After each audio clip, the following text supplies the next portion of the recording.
Hi guys, this video is for those who have been sitting on fence looking to buy residential property in their SMSF. Now, as of last week, the government has turned off the tap. The SMSF property window is closing for residential. You cannot buy residential property in SMSF using LRBA after 10th of August. So I thought I'll do a quick video to explain what has happened, what's changed, what's not changed, what are the key dates. Bit about myself. My name is Amit Agarwal. I am a fellow CPA, SMSF specialist advisor, a tax agent, and a broker who has been working in this space for last 10 years or so.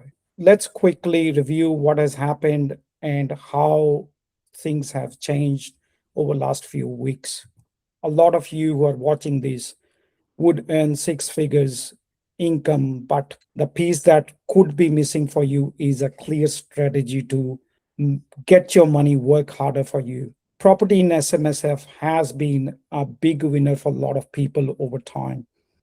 A clear strategy, how to execute it, how to buy it, what do you need to do long term. Now let's look at the change. What has changed?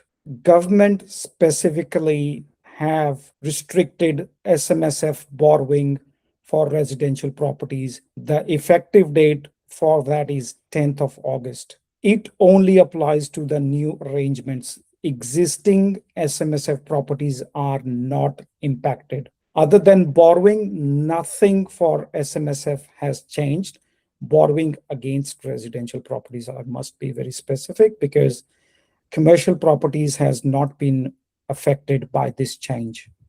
So like I said, what hasn't changed? Let's look at it. Existing SMSF loans are protected. So I've had like more than a dozen calls, people asking what's going to happen to my current loans. Nothing changes. It remains same. The products will remain available to those properties. You can refinance. You can do exactly everything you were doing before. There's no change for existing residential properties with LRB against them. Next thing, commercial and business property is completely unaffected. So if you were planning to buy commercial property today, you can buy it after 10th of August as well. There are no changes. Investment treatment inside super remains exactly the same. So if you buy investment property and sell it within 12 months, you still pay 15% tax. If you buy investment properties, sell after 12 months, you pay 10% tax. If you retain it till you retire, you pay no capital gain tax on it. One more thing people need to understand is they haven't stopped you from buying residential properties. They have stopped you borrowing money for residential properties.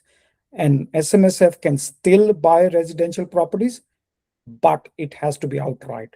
You cannot borrow money from it. I've already seen some creative strategies coming through. Avoid those, stay clear from those. That is residential property attached to it. The government tax office will be looking at it very carefully and closely. What's happening and where are we at right now? If residential property has been a consideration for you and you're still sitting on the edge, these timelines are important for you. You pretty much need to decide now whether you want it or not. If you want it, you need to align everything within your SMSF system. If you have one, that's perfectly fine. You need to make sure that your SMSF is established, the rollover is on the move, and your contributions moving forward will go to SMSF. Worst case scenario, I would suggest do it by 15th of July. And then that leaves you another 3 to 4 weeks to find the property and sign the contract. You must sign the contract before 10th of August. Now, this is to the best of my knowledge, the way I've read things. If the information changes, I'll let you know, but that's what I understand at this point in time. If your contract is executed before 10th of August, you are fine. It's the contract that counts, not the settlement. Settlement can happen anytime after that as well. With the timeframes we are talking about, we are left with roughly 40 days to work with.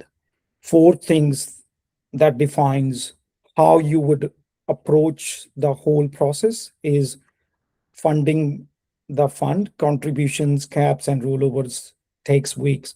So you need to allow time for that to happen. Lender's appetite, SMSF loans may close ahead of the due date, but at this stage, nobody has come out and said anything in that sense. The other thing you need to be aware of it is legal setup. The fund SMSF, the holding trust, it takes time. You need to allow for it and work towards it. Like I said before, your contract must be in place before 10th of August. All the due diligence on property has to be done before 10th of August if you want to buy and settle it. People who are already on the fence, there are a lot of people who have considered it, they are paused for different reasons. This information is for them. Now, the question is no longer should I do it or not? The question is, do I still have time to do it? It shifted very quickly from should I not? I need more information. That phase of you doing your own due diligence has to be expedited. You cannot sit on the fence for too long, another 10 days, and then this window of opportunity is gone.